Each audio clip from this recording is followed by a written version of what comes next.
细读经典名著，品味百态人生。大家好，我来为你们带来一场关于美丽新世界的深度解读。这部作品的作者是阿道斯·赫胥黎，虽然这个名字可能不太为人所知，但他的家族在学术界却是赫赫有名。他的祖父正是《天演论》的作者，这部经典著作由我国思想家严复先生翻译介绍到中国。他的兄长朱利安·赫胥黎是联合国教科文组织的首任总干事，同时也是杰出的生物学家。家族中还有一位弟弟安德鲁·赫胥黎获得了诺贝尔生物学奖。可以说，整个家族都是顶尖的学霸，唯独他的父亲相对低调，低调到连搜索引擎都找不到相关信息。有人开玩笑说，他父亲这辈子最大的贡献就是生下了这几个杰出的孩子。《美丽新世界》这部小说，如同它的标题一样，初看令人感到新奇兴奋，再看却让人深感震撼恐怖。熟悉的读者都知道，他与奥威尔的《1984》以及扎米亚金的《我们》并称为20世纪最著名的三大反乌托邦小说。表面上看，赫胥黎构建了一个比1984更加温和的世界，在这里男女关系不再受限，每个人每天都能更换伴侣，你可以不用生育后代，不用承担房租负担，每天下班后都是娱乐时光。这样的生活听起来很不错，是个人都会接受。但有趣的地方就在于此，一旦你深入这个世界，你便会发现它比想象中更为邪恶和凶残。因为在这个世界里，想要保持长久的稳定，每个人从出生就必须被设定好命运，你不能有自主的思想，你只能不断的重复与被重复所有的生活模式。你形同人工智能，或者说你像生活在温室里的花朵，看似鲜艳快活，但却感受不到生命的触动。那么，美丽新世界到底讲述了一个怎样的故事呢？让我们直接开始。故事开始的时间是未来的2532年，那时整个地球只剩下一个国家，名为世界国。世界国科技发达，物质丰富。我们故事的第一站便是来到中央生育与培育中心。一面徽章上刻着世界国的格言：集体、身份、稳定，这都是这个世界的关键词。中央生育与培育中心的主任带着新生们参观着各个部门，主任向学生一一介绍，这是培育器，这是卵子，这是精子。在新世界里，人们不再需要通过低效率的胎生，胚胎的形成有专门的一套流程，通过特殊的科技手段，一次可以培育出96个胚胎，每个胚胎都能成长为一个正常体格的人，更可以说让各位成长为一样的人。也就是在世界国，造人不再是一项活动，而是一项科技。这时就有学生发问了，那这么做有什么好处呢？主任说，这套流程可是社会稳定的主要手段之一啊。是的，标准化的人，标准化的群体就是维持社会稳定的手段之一。因为只有一样的人，才不会有过多的想法，没有想法才不会有意见，没有意见才便于集体的稳定。很快就来到了参观的下一站，命运规划室。在新世界里，人类的命运从胚胎就已经被规划好了，主要会成长为5类人，或者说5等人，分别是有望被培养成领导核大人物的阿尔法和贝塔，普通平民的伽马，以及从事体力劳动且智商低下的德尔塔，还有艾普西龙。为了好记，我们就把这5类人分别称为 A、B、C、D、E 等级，一目了然。人和人的差距从还是细胞的时候就开始了。在孵化成胚胎之前，就会把 A 等级和 B 等级优先挑出来，妥善保管，被筛选剩下的受精卵进行大量的复制，分化成好几十胚胎，也就是 C、D、E 等级，然后再进行培育和教化。其中最次等的 E 还会在胚胎发育的阶段，会人为的给他们减少氧气的供应量，限制大脑的发育，这样他们就会长成头脑简单的人，方便去做一些简单重复的体力劳动。你以为这样就完了？不，这才刚刚开始。对于属于 D 等级的婴儿来说，从几个月大，他们就开始接受教育。是什么教育呢？他们会把书和鲜花放在婴儿的前面，只要婴儿爬到书和鲜花的面前，拿起来就会触发爆炸声、警报声以及电击。这些婴儿就要反反复复地经历200多次这样的教育，书本与噪音，鲜花与触电就会在婴儿的头脑里紧密地联系起来。长大后，他们就会本能地痛恨书本和鲜花，从此一辈子远离。可能听到这里你就会有问题，你说不让下等人把时间花在书本上还能理解，毕竟读了书就会有自己的思想，那指不定哪一天干出什么事。但是为什么不让下等人把时间花在鲜花上呢？是这样的，最开始是没有鲜花这个教育的，但由于之前的人都热爱鲜花，动不动就跑去看花，导致工厂开工的人数明显的不足，严重影响到了工厂的产能。那打工人怎么能摸鱼呢？所以教育者一致决定消除下等人对大自然的热爱，把他们的审美也给剥夺了。那只有这样才能更利于社会的稳定和发展。提出这个问题的学生听到这些回答之后沉默了，随之而来的对主任就是五体投地的佩服。他连忙表示，这您都能想到，牛啊！主任追问，成功装到一波后，他轻轻咳嗽，顺势问出，那大家知道父母是什么吗？那举手回答的男生面红耳赤地说出，以前人类就是胎生的，是父母生出来的。那看似很正常的一番话，但他的语气和表现总感觉父母是什么下流的词。不过这位男生感到羞耻是对的，因为这个世界的设定就是如此。主任说，以前的世界都是肮脏的胎生，孩子们总是由他们的父母抚养长大，而不是由国家的培育中心里成长。他的意思就是说，只要是胎生的，几乎都是带有瑕疵的人类。紧接着，学生们跟随着主任的脚步来到了下一个教室，眼瞧着80个婴儿摇篮靠墙排成一排，刚才上了性基础课，但现在正在上基础的阶级意识课。是的，性和阶级这2门课必须要从娃娃抓起。那么这些婴儿应该如何接受教育呢？很简单，只要每天听广播，房间里的一个大喇叭循环播放着一个声音 ：A 等级的孩子穿的是灰色的衣服，他们比我们更加勤勉工作，因为他们聪明绝顶。我在 B 等级真是太开心了，因为我的工作不用那么的辛苦。我们比 C 等级和 D 等级的人幸福太多了。C 等级的孩子傻乎乎的，我不要和 D 等级的孩子一起玩。E 等级的人更糟糕。在这些婴儿醒来之前，这些语音会重复个40-50遍，一个星期重复3-4次，一共120多遍，连续30个月。那这种教育方式被称为睡眠教育，还被称为有史以来最伟大的道德教化和社会化的力量，主打的就是一个潜移默化。听上去有点离谱，但实际上是真的有用。我当时看书看到这里的时候，就想到我们小区里的电梯广告。我印象深刻的是一个净水器的广告，反正每天上来就是重复、重复再重复，直到有一天我一提到净水器，我的脑中就不自觉地爆出某某某净水器只要99。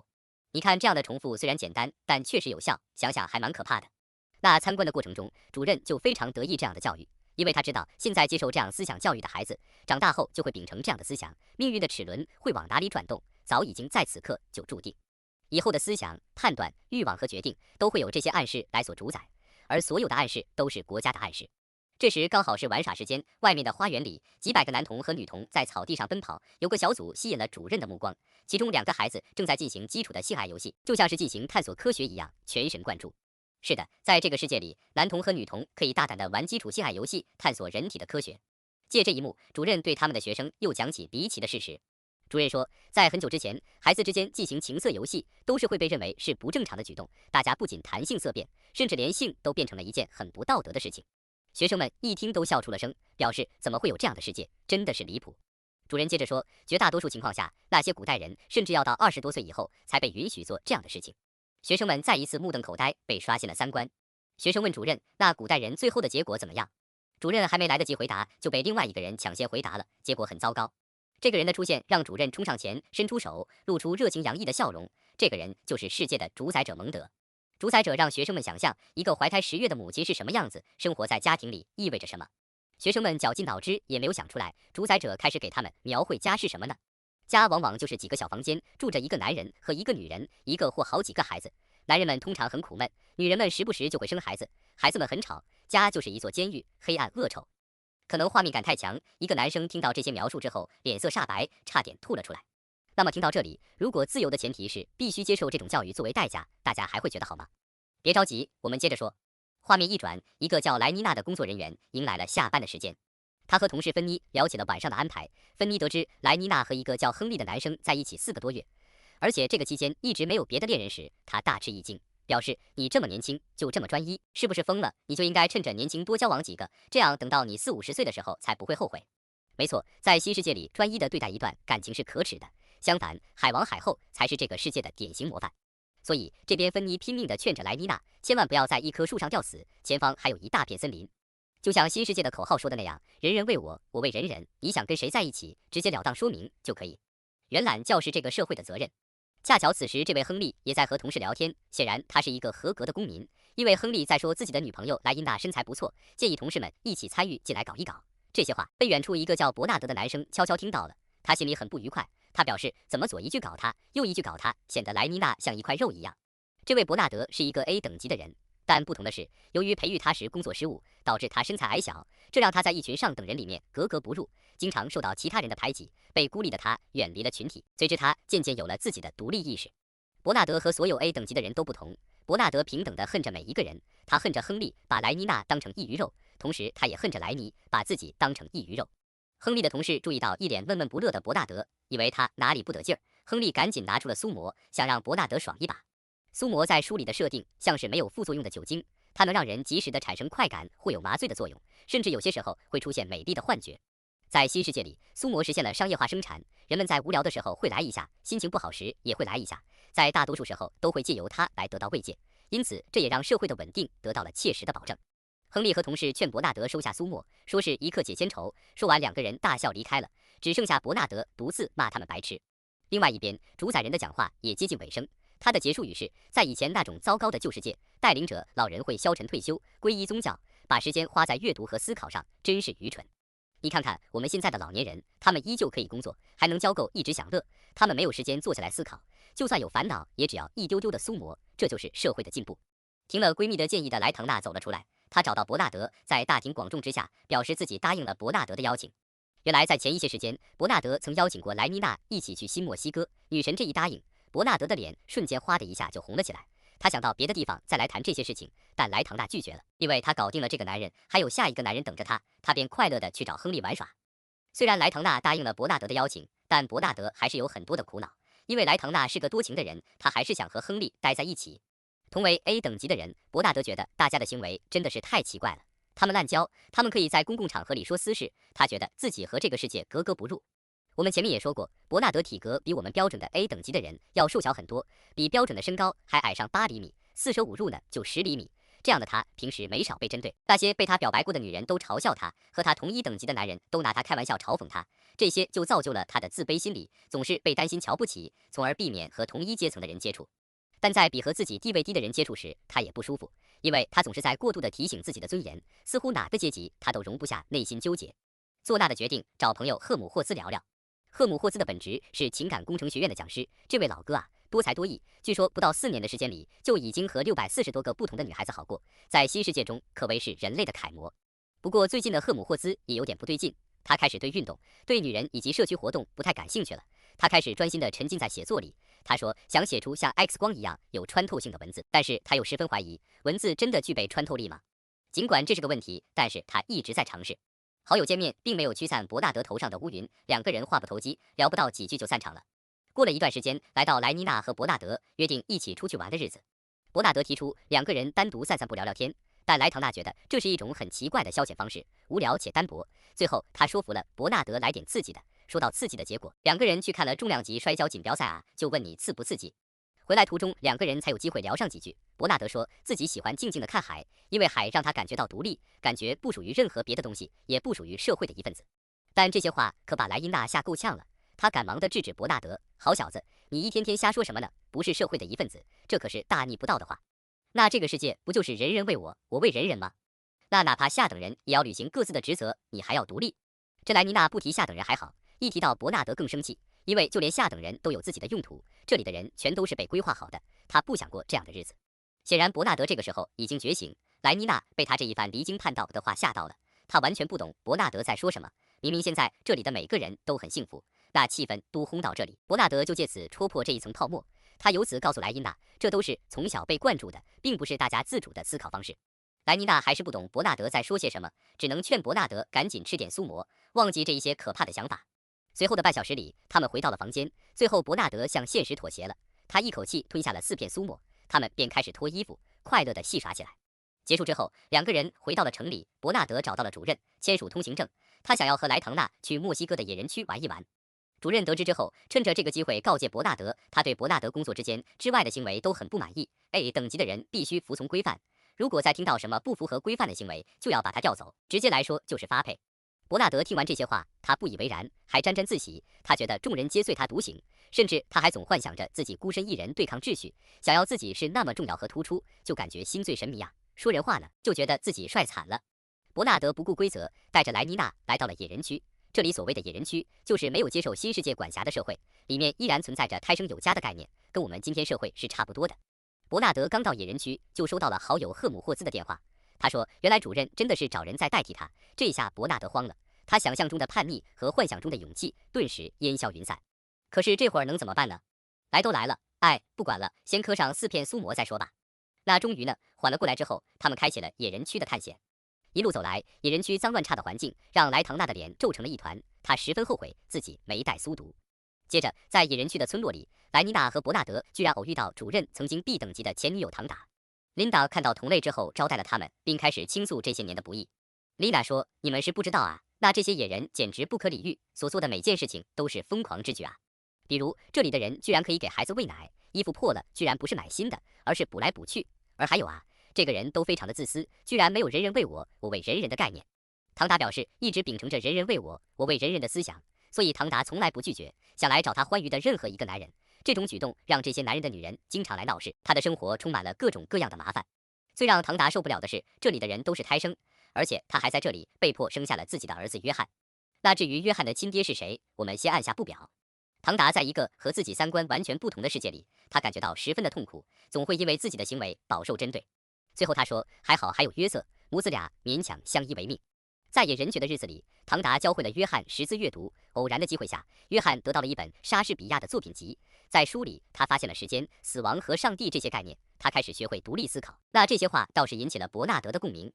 伯纳德感觉到自己和约翰应该有共同的话题，所以伯纳德心生一计，干脆邀请约翰和他们一起回去，也可以带上唐达。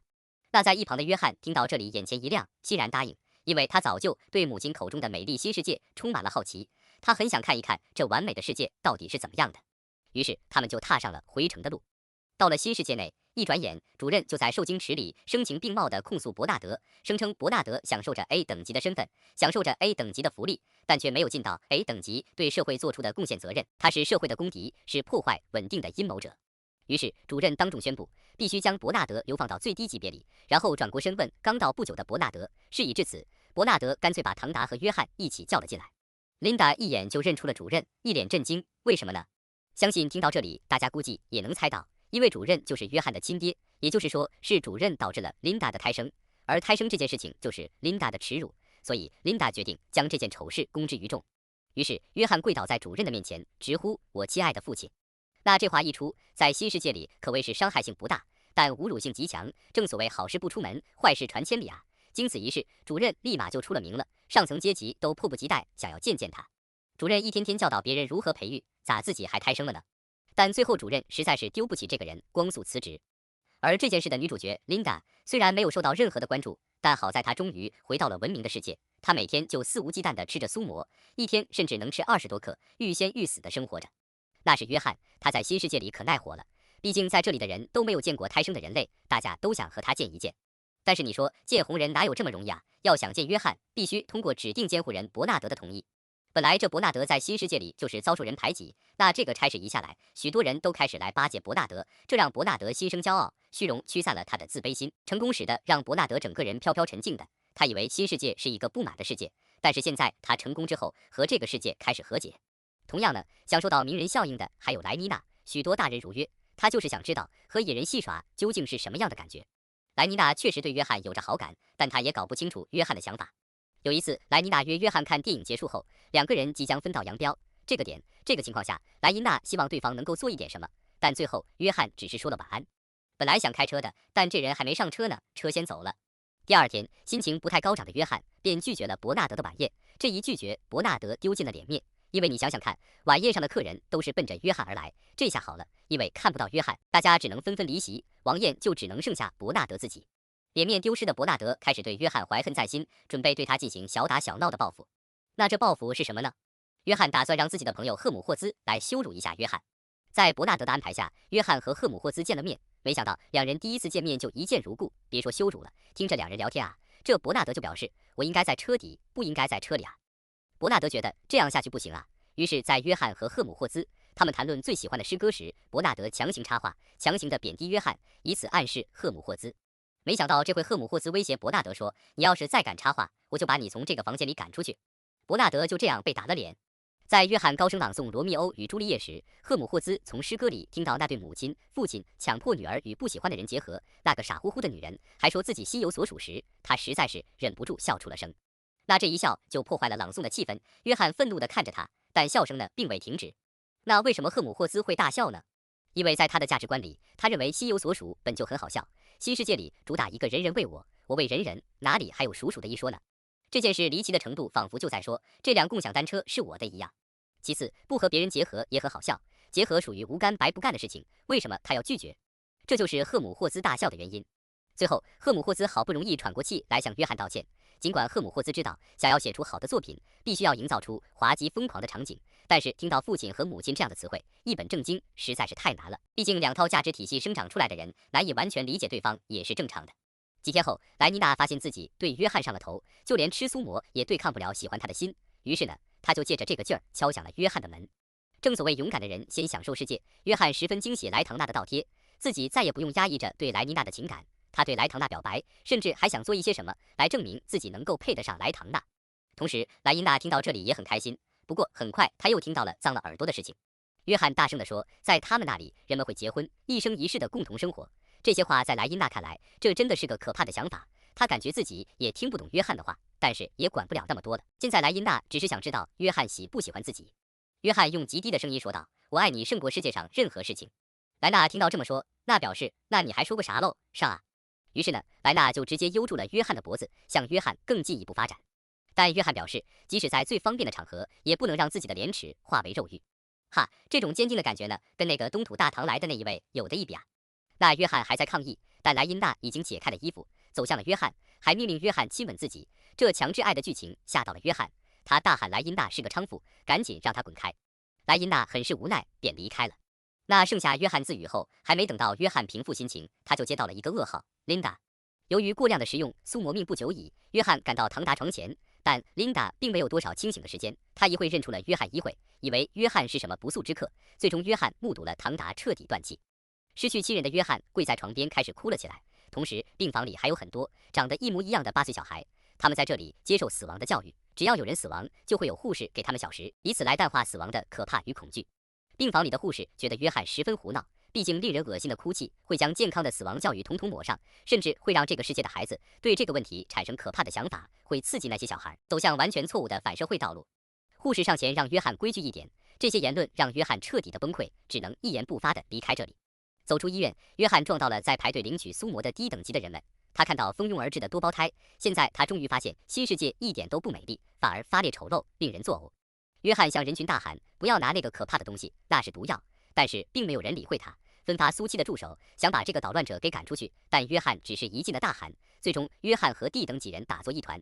伯纳德和赫姆霍兹到达的时候，警察也到了，向空中喷洒苏沫蒸汽，才让暴动的人群安静下来。处理完地等级的人群，警察把伯纳德、赫姆霍兹和约翰都带走了，他们被带进了主宰者的书房。主宰者和3个人一一握了手，但和约翰简单的打了个招呼。交谈中，约翰发现主宰者也看过莎士比亚的书，但在美丽新世界里，这本书却是禁书。约翰不懂为什么这么美妙的东西会是禁书呢？主宰者回答，因为这是一本旧书，我们不希望人们被老的东西吸引，我们希望他们喜欢新的东西。约翰还是不懂，便提出一个问题，为什么不让他们看看奥赛罗呢？主宰者回答，因为没有人看得懂，我们的世界与奥赛罗那个世界并不一样，我们这个世界太美丽太太平了，人们都过着幸福的生活，想要什么就有什么，不会想要的东西得不到的，人们享受着富裕安宁，没有病痛，不会害怕死亡，人们更不会受到父母的干预，更没有什么感情深厚的妻子、孩子和爱人，所有的人接受的教育都是按部就班的，该怎么样就怎么样，就算出了什么岔子，还有缩魔呢。约翰还是十分的不解，这样能够从瓶子里培育出人，那为什么不把所有人都培育成 A 等级的人呢？听到这里，主宰者大笑着说，如果一个社会全都是 A 等级的人，那些基础的工作怎么办呢？那些苦活总得有人去做喽，所以就需要有一部分人来牺牲，为了幸福和稳定，新世界付出了相当昂贵的代价，像什么艺术啊、科学、宗教，通通都被抹杀了。但约翰并不喜欢这样的世界，相反，他还是喜欢那个自由、危险、美丽，但同时罪恶的世界。这些话主宰者听懂了，他认为约翰是在要求自己不幸福的权利。那事已至此，主宰者也没什么好说的，只能随他的便。最终呢，约翰就告别了伯纳德和赫姆霍兹，他选择了一处山顶的旧灯塔作为自己的隐居地，在这里他自给自足，生活也算怡然自得。之前在新世界里，他无所事事，无论想要什么，只需要按下按钮就可以。但现在呢，每件事情都必须亲力亲为，需要技巧和耐心，反而给他带来了不少纯粹的快乐。但约翰始终都在提防这个新世界，所以只要他意识到自己是快乐的，感觉自己在享福时，他就会拿鞭子抽打自己，用痛苦来提醒自己不要沉沦。就在约翰抽打自己的时候，被远处的工人发现。紧接着3天后，就有一群记者争先恐后的想要采访约翰。不过约翰并没有说什么话，而是瞄准了记者的屁股，踢上了十分精彩的一脚。8分钟后，最新发行的准音广播在中央街头播放成了头条，小面大字标题是准点。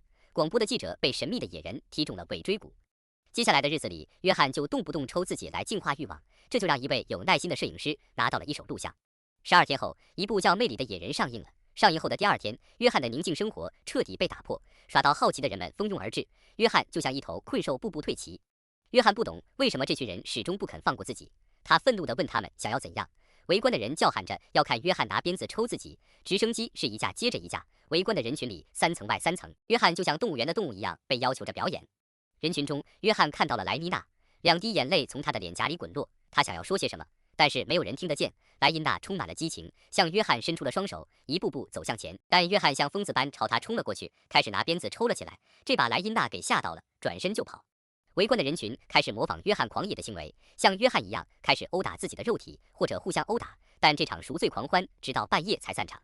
第二天，无数架直升机来到这里，第一批抵达者高喊着“野人先生”，但是并没有得到任何的回应。他们便进入灯塔寻找，发现拱门顶端的下方有一双脚在摇摆。美丽新世界就此落幕。